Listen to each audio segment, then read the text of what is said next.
all started when Underwood took the opening kickoff, fumbled at their 18-yard line. Hillcrest worked it down. Martinson at 8:58 went in from 2 yards out. It was 6-0.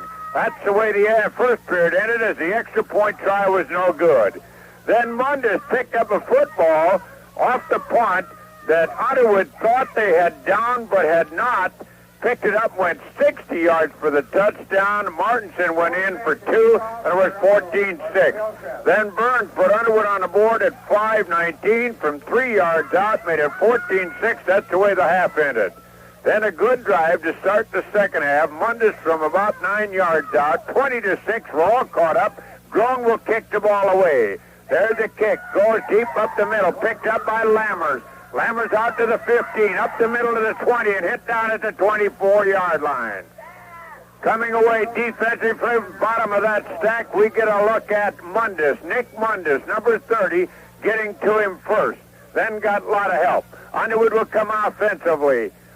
Let's see just where they put it down, right smack on the 24 in their territory with 7:35 to go in the third period. Underwood have played excellent football.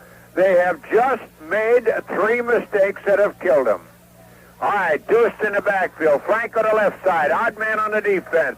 Flank man comes in motion. The pitch is back, goes wild, and finally deflected and picked up by Warren. He loses about 5. Boy, he was lucky to come up with that, as there was a bunch of those birds in the white uniforms. They were white before this ball game started. Right now they're tattletale gray. Second down and a long 15. Underwood have been forced to punt the football quite consistently in the first half. They'll come up over the ball as Moore will lead them out. Let's see the defense. 3 down linemen. They shift now into a I formation. There's a pitch back, half-back pass. He's hit back there, gets away, looks, fires it up the middle, nearly intercepted on the near side by Groen. Tried to get the halfback pass going. Burns tried to find someone. Nobody was open. Finally cranked the squealing pig up the middle. It went incomplete, nearly picked off by Groen. We have a third down now and a lot of real green grass to walk on before they get the first down. Been raining here all day. It has kind of quit now. Field in excellent shape considering everything.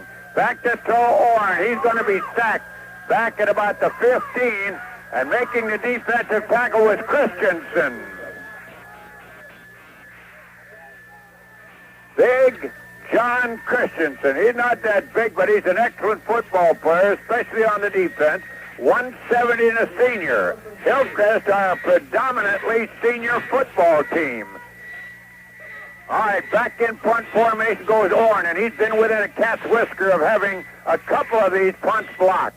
Ready, waiting for the snap. It's a good snap. The kick, a high kick, comes down. Mundus will let it drop. Takes a roll, hits Mundus in the leg. He falls back on it at the 33. Oh, he was lucky to get back on it. And right down there was Moore, ready to pounce on it.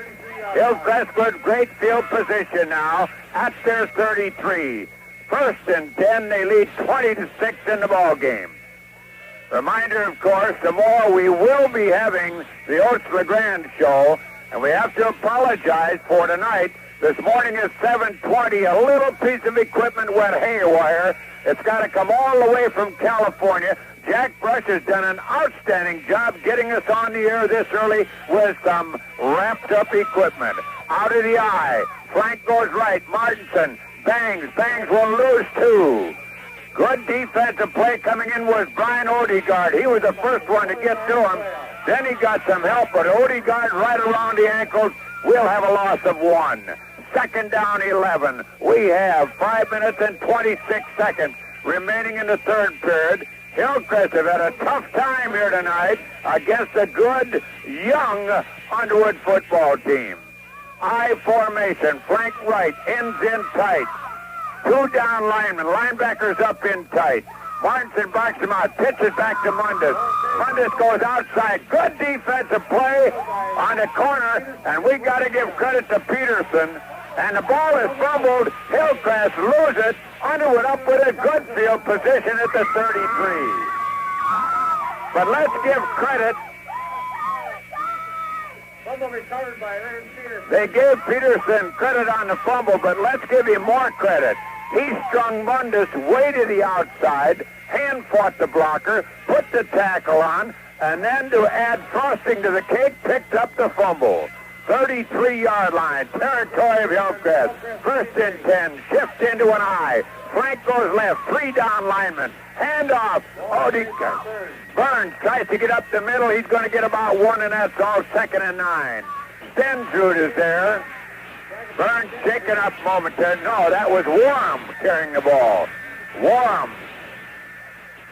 He's having all kinds of trouble with that leg. He went down twice. Now he's up and off the field. 2-1, 2nd down 9. 2nd down and 9 yards to go with 4 minutes and 25 seconds remaining here in the third period of play. All right, and now we have an encroachment. Stensrud moving offside. That'll be 5 yards. It'll be 2nd down and about 4 yards to go now, as the ball will come up to about the 26-yard line. 2nd down. Big break there for Underwood. Underwood, as we said, very young. On the offense, they go with 3 seniors, 4 juniors, and 2 sophomores. And Coach Jerry Lano uses a lot of kids in the ball game. I formation, flank right, 3 down linemen. Pitch comes back. Lammers gets some room. He comes to the outside, inside the 25 to the 23. Lundy on the bottom of the stack. Christensen is also there. It'll be a 3rd down. They're down in what we call 4-down territory now, as they have 3rd and about 1.5 yards. 3 minutes, 44 seconds remaining here in the third period of play. The Comets out in front of the Rockets. This is a Star Wars fantasy. It's the Comets and the Rockets going at it. I formation, handoff. Lammers up the middle. He's going to be very close to the 1st down. I think he's got it. He'll get to the 20-yard line. Christensen, bottom of the stack. Lundy again in on the play. 1st and 10 Underwood. At the inside the 20 at the 19. 20 to 6. A lot of time left in this ball game. We have 3:23 remaining in the third period. Quickly up over the ball comes Moore. Let's see how they line up. Ends in tight. Line up full house. Shift up into an I. Flank right. 3 down linemen on the defense. Burns goes in motion. They pitch back to Lammers. Turns inside. Puts the head down. Gets 4. As you'll get down around the 15-yard line. Bang in on the defensive tackle. Lundy is there again. And also Rockness. So they had a stack of Hillcrest Academy Comets, that time getting to Mr. Lammers. It'll be 2nd down and about 6.5, 7 to go. A short and a long, whichever way you want to go. 20 to 6. Hillcrest top side. But the Rockets are on the move. I formation, flank left, 3 down linemen yet. Lammers comes in motion. And we got a flag on the play. Well, it's apparently going to go against, there's a legal procedure against Underwood. I think the guard on the right side, or tackle, whichever you want to call him, was not set. And they'll bring it back out to the, just over the 20-yard line. From there, it'll be a 2nd down and 11 yards to go. Waiting again to see if Mr. Burns will go down on that slant and let Orrin try to hit him again. Out of the I, flank left. That was their big play, led to their touchdown. Orrin hands off. Burns is going to lose back to about the 25-yard line. Wrapping up was Nielsen. They say forward progress, however, to the 23, so he did not lose quite that much yardage. But they got 3rd down now, and a Greyhound bus trip for the 1st down. Reminder, of course, as we said again, the Oats LeGrand show tomorrow morning, 9:45. We'll talk to all the coaches. Up over the ball. Shift into that I. They line up full house, then shift. Back to throw is Orrin. Orrin gets a good block, fires it out on the side. Incomplete. Good defensive play by Martinson. who got over there and batted away. The pass was intended downfield for Lance Peterson, 165-pound senior. Shirt-tailed Peterson is hanging out, putting her down to his knees. Got a towel under there along with it. It'll be 4th and 14. Well, you're at the 25. You're going to put one up in the sky and try to come down with it. Little breeze coming now. There's that full house again. 3 on the defense. Shift into the eye. Burns out on the right side. Back to throw Orn. Orn being shagged. Orn gets away from one. Goes to the other side. Fires it downfield. Going to battle for it. Incomplete. Oh, we got pass interference called against Hillcrest. Pass interference against Hillcrest.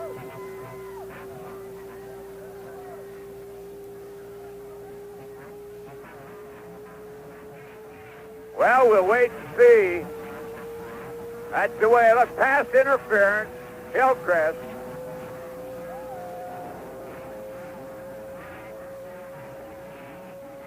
We have 1 minute and 30 seconds still remaining here in the third period of play.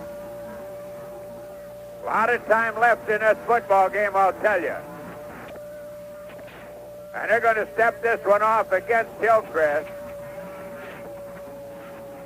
And that'll bring the ball down inside the 15. It's 1st and 10 at about the 13 to 12-yard line. 11-yard line. 11-yard line. 1st and 10. We have 1 minute, 30 seconds remaining in the period. All right, up over the ball. They shift into an eye. Flank goes left. Down underneath. There's the handoff. Oh, they pitch back. Lammers turns inside. He fumbles the ball. Hillcrest will pick it up, and they could have another TD. No, Burns or Bangs will be hit down as he gets to the 33. Making the play on him was Henderson. Well, Hillcrest have been opportunists here tonight, and Underwood have given them all kinds of opportunities. 20-6. Hillcrest will come on the offense as we are down now to 1:16 in the third period. I formation, flank on the right side. 2 down linemen. All right, ready to go. Out of the eye, flank right.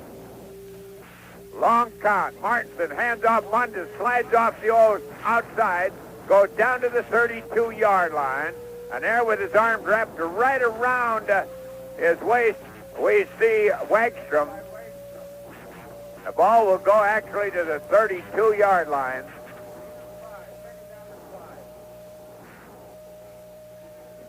All right, ready to go again. 2nd down and about 5 yards to go. 41 seconds remaining here in the third period of play. I formation, flank left, deuce down on the defense. There's a handoff to Mundus, right up the middle. He'll not get the first down as he gets over the 20 and down to about the, over the 30 and down to about the 29-yard line. 3rd down, big play. Well, they're in 4-down territory as we're down now to 12 seconds remaining in the third period. 20-6, Hillcrest, top side. Underwood with his 2 down linemen again. Let's see how they go. There's the end of the third period. 20-6, Hillcrest over Underwood. We'll be back in 30 seconds. KJJK FM 96, Fergus Falls, Minnesota. Cloudy skies in Fergus Falls. Our temperature at 49 degrees. Our time 4 minutes past 9. Hold the phone. Do you have the phone you need? Are you looking for ideas and service sure to please? Hold the phone. Because we're not sure if we're on the air, flash your lights. Flash your lights. There we are. We must be on. We see 2 or 3 lights up there. Thank you very much. And we're ready to go. 4th and final period. I formation. Flank right. There's a hand up to Mundus. Breaks up the middle. He's going to have the first down at about the 16-yard line. Warm making the defensive tackle, and Warm got some help on the play that time by Brad Odegaard. 1st and 10 for the Comets. 20-6, Hillcrest topside. They picked up a fumble in the first period, went in from the 18. Then they picked up a punt that was knocked down by Underwood, raced 60 yards with that one while Underwood was looking at him running for the TD. Those are the two big breaks in this ball game, and that's the difference in the ball game right here. All right, there's a handoff right up the middle to Bang, and Bang will get down about the five-yard line. It'll be first there. Peterson in on a defensive play. Also coming away is Wagstrom. But now, Hillcrest knocking on the door as Underwood take a timeout. We'll go back for 30 seconds.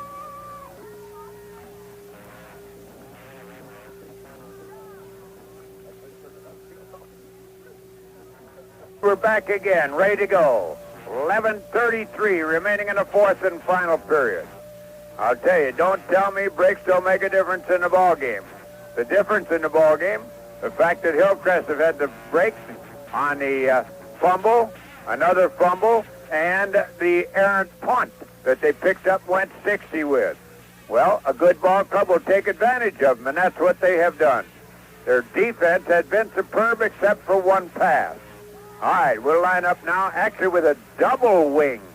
All right, ready to go. One setback. Hand off to Bang, and Bang goes in for the touchdown. Oh, they had about 4 whacks at him. Just good second effort, and he went in 26-6.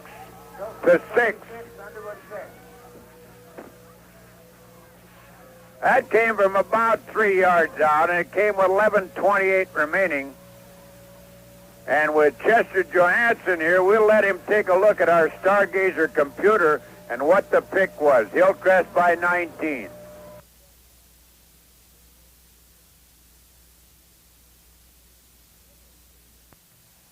Formation. Flank left.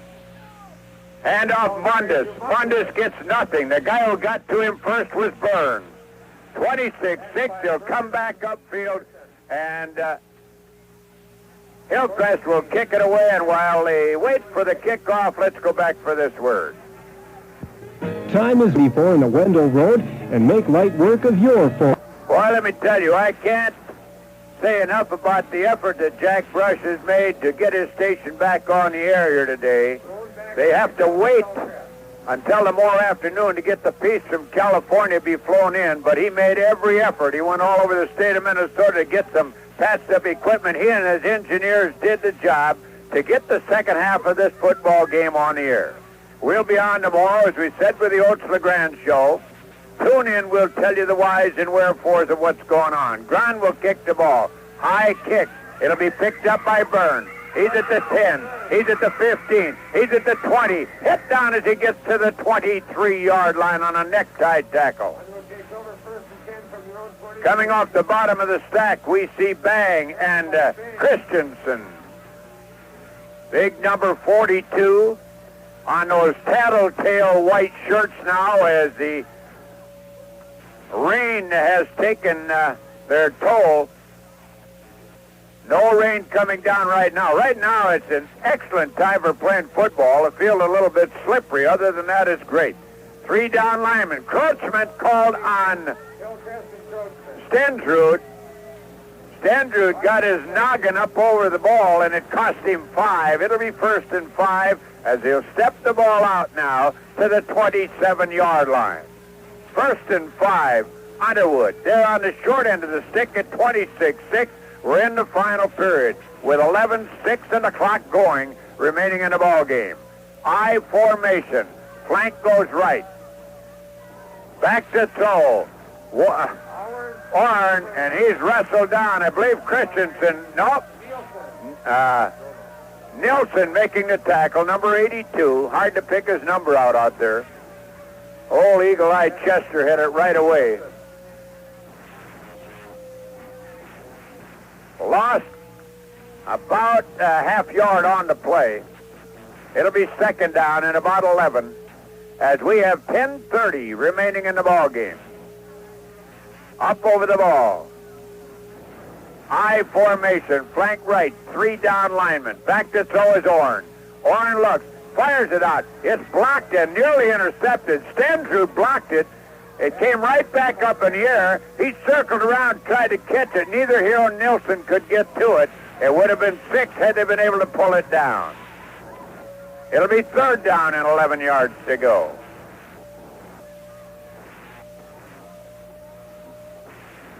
Underwood taking a lot of time back in the huddle, considering the weather, the rain and everything. Pretty good crowd in here tonight. All right, out of the eye, flank left, 3 down linemen on the defense. Orn rolls left. Orn looks. Orn fires it downfield. Beautiful grab. Oh, what a catch that time by Brooks Anderson as he caught it up at the 37-yard line. By Brooks Anderson, he stretched out as far as he could go, went hard to the turf, cradled the ball so it did not pop away, and Underwood have the 1st down. Now, I tell you, Orn has had good success when he has rolled. And the main reason for that takes half the pursuit away and also takes those big guys like Nilsson out of his line of sight. Orn back, he's going to be hit for a loss. Coming in was Christensen, and he hit him back at the 31-yard line. Nobody picked him up. He came home scot-free, and he hit Scott Orn. Orn, 130 pounds. I think that's with bricks in his pocket. He's not very big. 9:34 and rolling, remaining here in the final period. 26-6. Up over the ball. Moore leads him out. I formation. Stentrud goes nose to nose with Moore. Orn back to throw. Screen pass blocked. This time I believe it was Berg who blocked the pass, and it was Nilsson who hit him. And Stentrud, Nilsson, Berg, and Stentrud, all 3 in there, and they're pretty good size. Stentrud is 245. Nilsson weighs in at 210, and Berg, I believe, is about 200 pounds. We'll have to check that. Yeah, 210. So that's like 3 Sherman tanks coming at that little quarterback. All right, ready to go. They deuce it in the backfield this time. Flank left, 3 down linemen. Orn pitches out. Burns try to get some room. He'll get none. We're going to have to cut in on tonight's ball game. Oats, if you're listening, you can keep broadcasting, but and we will play the game back in a little while on KJJK. However, we're going to have to, because of some technical things, have to go off right here. So if you want to just keep broadcasting, we'll tape the game, Oats, and we have to sign off right at the moment. On the Coaches Show with Dick Risbrud of the Fergus Falls Hillcrest Academy Comets, and the Hillcrest last night, again, 26-6 victory. Seems like you only give up 6 points a game, Dick, at least the last few weeks. That sounds all right, though. Well, we ran into 2 tough teams in Lake Park and Underwood in our conference games here, Craig, and I guess we can't say that turnovers don't play an important part of a football game, because Underwood received the ball right off the bat last night in our ball game and fumbled in the first play, and we were able to capitalize on that 5 plays later where Brent Martinson went 2 yards for the score. Our point after touchdown failed, but Underwood had difficulty going against us defensively. The ball was slippery and the ball was wet on the field, and the field was in pretty good shape for the rain that we have had. It was kind of flat, and it dipped in the middle, so the halfbacks didn't really slip going on the outside that much. So there wasn't too much slipping on our part. They slipped a couple times, and we were able to capitalize on them, but the ball was pretty slippery for them the first half, and they had difficulty get going offensively, at least in that first and second quarter. Well, against your defense, I can understand that. A lot of teams have difficulty running, especially on your defense, and from what you tell me last night, the defense really stopped the run. Well, I think the defense, won the game for us last night, along with the offense of being able to capitalize on Underwood's turnovers. In the second quarter was kind of the turning point for the ball game when our defense held Underwood, and Underwood was forced to punt, and the punter made a good punt, and we have Nick Mundus back on our punts, and the ball rolled and hit an Underwood player and still kept rolling, And the Underwood boys, thought that they had downed it and maybe even heard a whistle on the play. And I was yelling for Nick to pick it up and to pick it up as loud as I could. And he picked it up and ran against the grain and came around the outside and scored on a 60-yard punt return. And it was kind of a gimme touchdown for us. We would have been deep in our own territory and on the 20-yard line, and because it was a 60-yard punt return, and it kind of caught Underwood by surprise and put us ahead then by 12-0. And then Brent Martinson went in on a 3-yard run for the extra point on an option play, and we were ahead 14-0. And so, we capitalized on that one fumble in the first quarter, and then we had that break in the second quarter on that punt return, and we were able to score 14 points in the first half. But it could have been something different too. I bet you Jerry Lano was ready to turn around and go home after those two plays. Well, at halftime, he came over to me and wanted to talk to me, and I go, "Oh no, what's going on here?" And the fans also wanted to know, what we were talking about there at halftime, and he asked if I had heard a whistle when on that punt, and Uncle, I didn't hear a whistle. He probably did. But if it would have been the other way around, I probably would have been hearing the whistle, and he wouldn't have heard it because I was yelling at Nick to pick it up. And I don't know if he heard me or not, but the instinct was there, and he took it. And it's nice to get a touchdown like that once in a while. We had difficulty running against Underwood.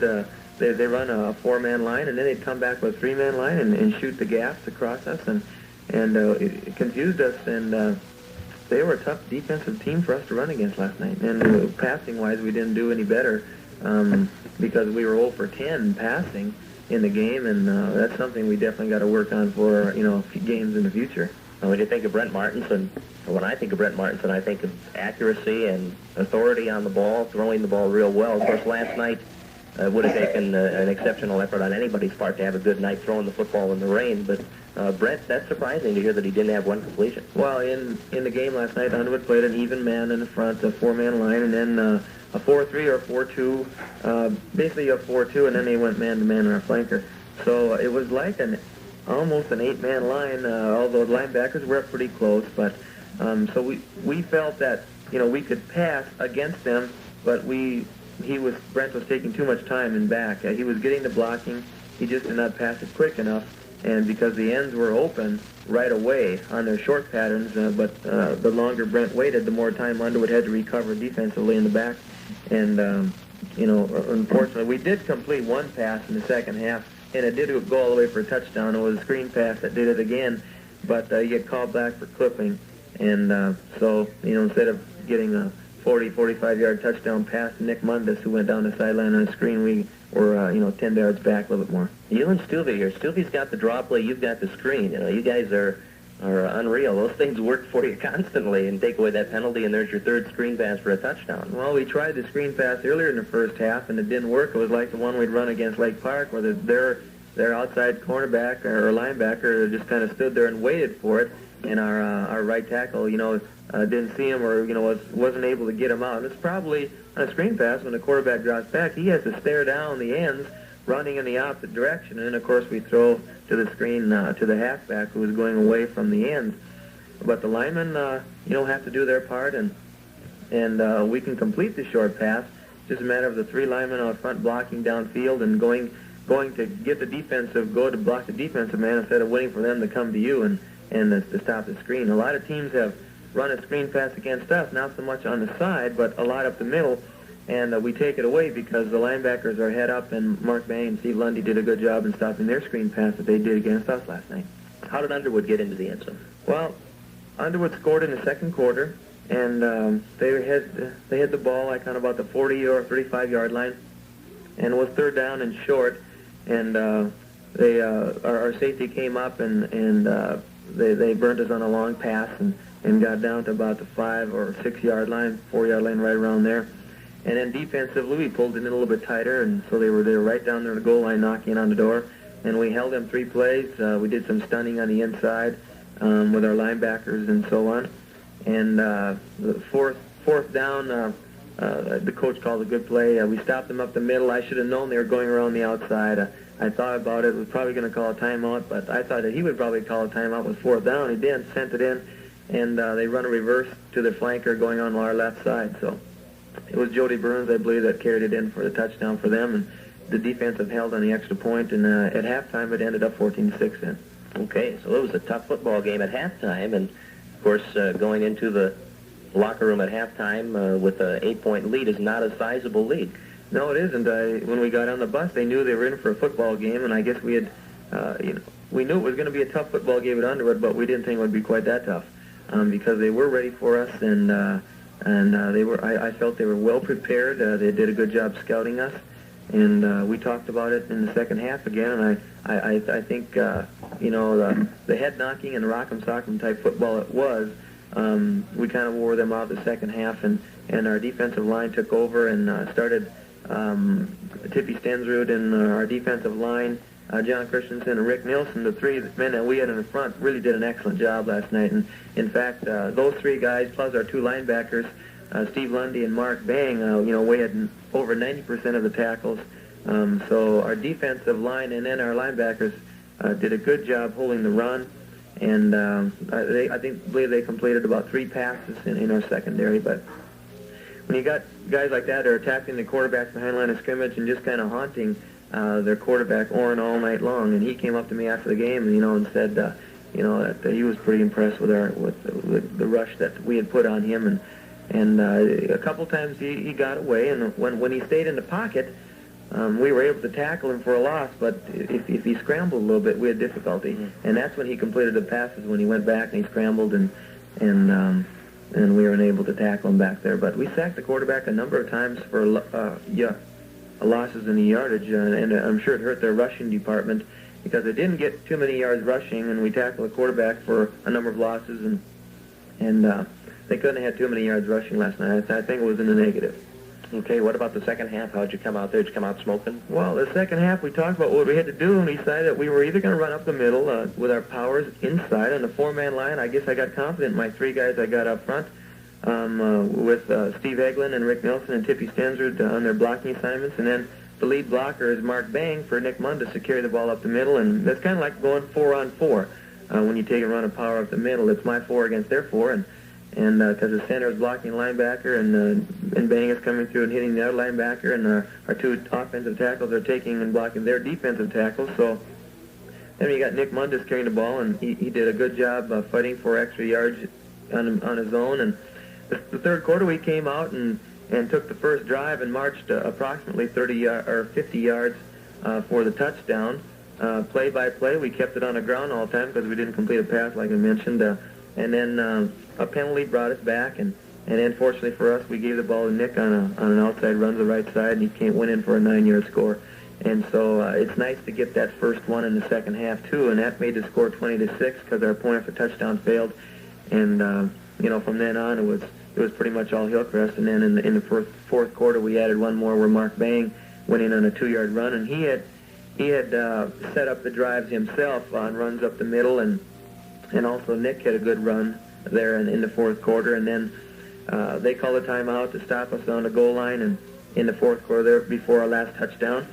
And they knew we were going to run up the middle, and they stacked the inside, and they I don't know if it was a blitz or not, but they hit Mark Bang and knocked him back, and he spun around, and on second effort he went in for the touchdown. So he fought it all the way. And nice to have a horse like that in there. It is, and he's tough to bring down, and I think the teams know it.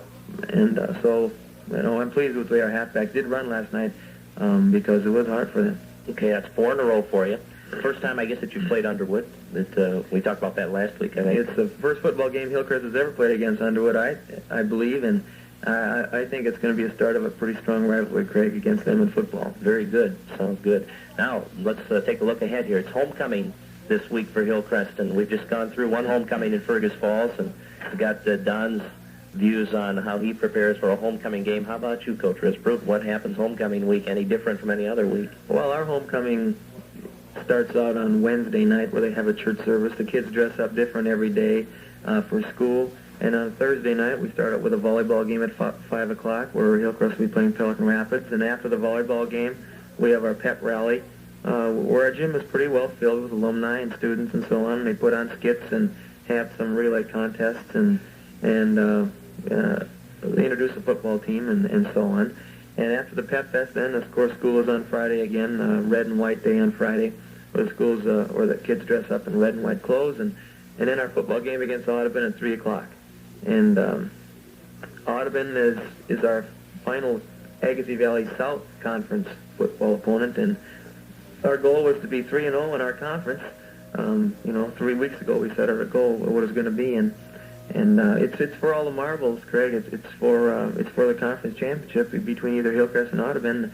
And Audubon had played a tough football game last night against Halstead-Hendrum, and unfortunately for them, came out on the bottoms, the 14-6 or 14-8, I believe it was. And but they're a well-coached football team. They have everybody back on offense and defense, basically.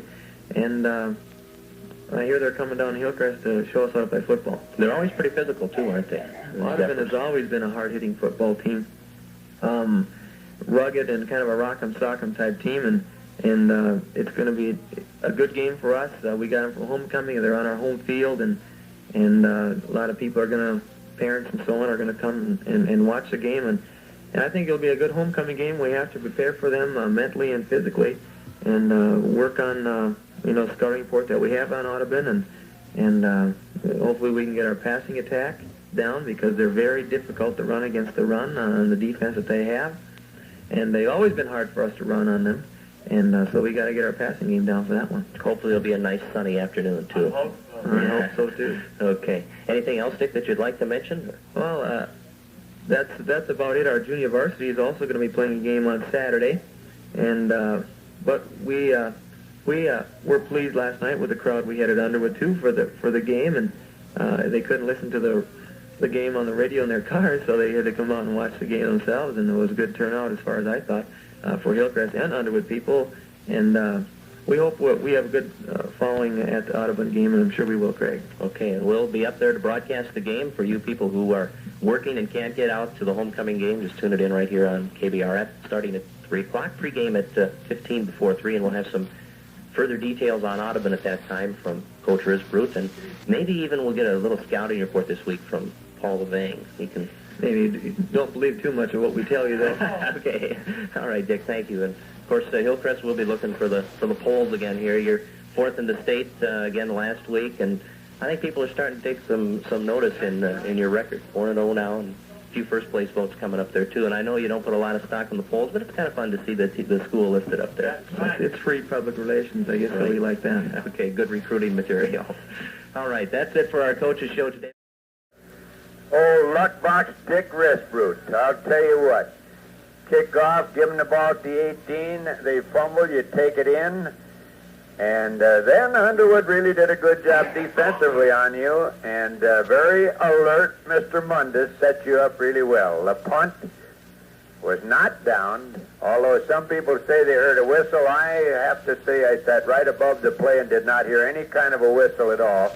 Just a very alert play by Mundus when Underwood let that ball lay there. He picked it up and scampered 60 yards for the touchdown, and that kind of broke it open. But I tell you, Underwood were ready for you defensively. Yes, they were. They played us tough defensively. We didn't have any yards passing, 0 for 10 on the pass, and rushing, right around 150 yards. If I added the stats right up in the soggy scorebook that we did have. But I guess we can't say that turnovers don't play an important part of a football game. Last night when they fumbled on the first play and we were able to take it in, from the 18-yard line and capitalize on that and go ahead 16-0, played an important part in the game. And of course, we talked about Underwood playing an excellent defensive ball game against you. Your kids did a tremendous job defensively against them. Your linemen were in their backfield all evening, and you covered. You got caught with your proverbial drawers down once when they set up their touchdown.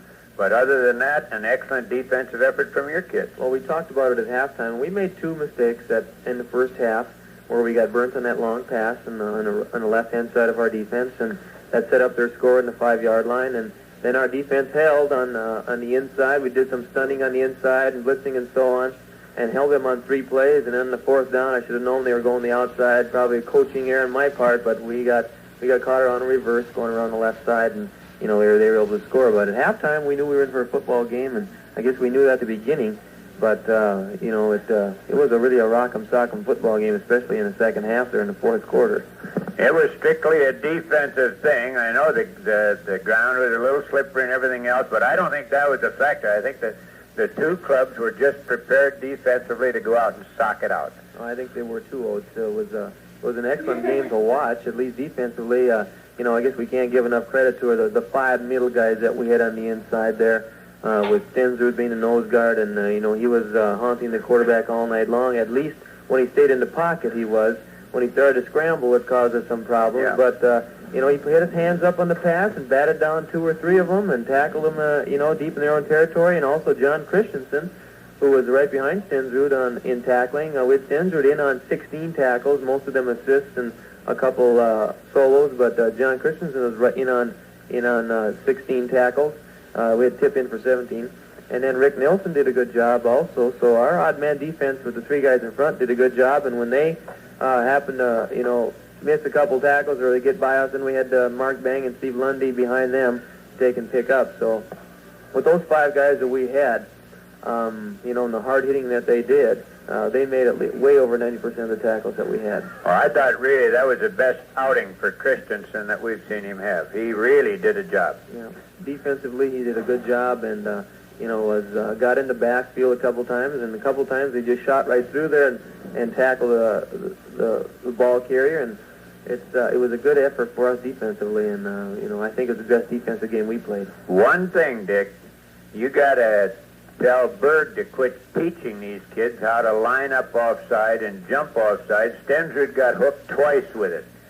And I think John Christensen got hooked a couple other times line up sides, and then it seemed like once that jumping encroachment starts, it's catching. It's catching, yeah. And Stensrud did it a couple times, and you know, that's the only 2 times in the season I think he's ever done that. And he's got his eyes right on the ball, and they called the hut, and he'd just go and give him an extra 5 yards. And I don't know if you see the way we lined up on that one point for touchdown with the transcontinental, we called that one. Yeah. And then we could have had it because we had, you know, 8 guys on the right-hand side of the ball, and you know, caught us on a illegal procedure. So you know, we tried to do some different things last night too.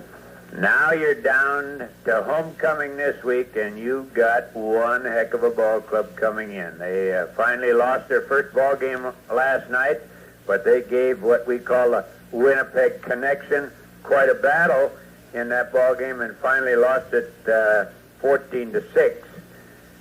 That's their first loss, but they'll come back in here fired up because that was not a conference outing. Yours is. No, Audubon is still undefeated in the conference, and so are we, and it's going to be a good football game for us. We got them for our homecoming, and that's got the pluses and the minuses attached to it too, but we got them on our home field at least, and, you know, after a loss, the team, you know, regroups and, you know, doesn't, you know, realizes that they don't want to do that again, so that'll be an extra fire-up job for them.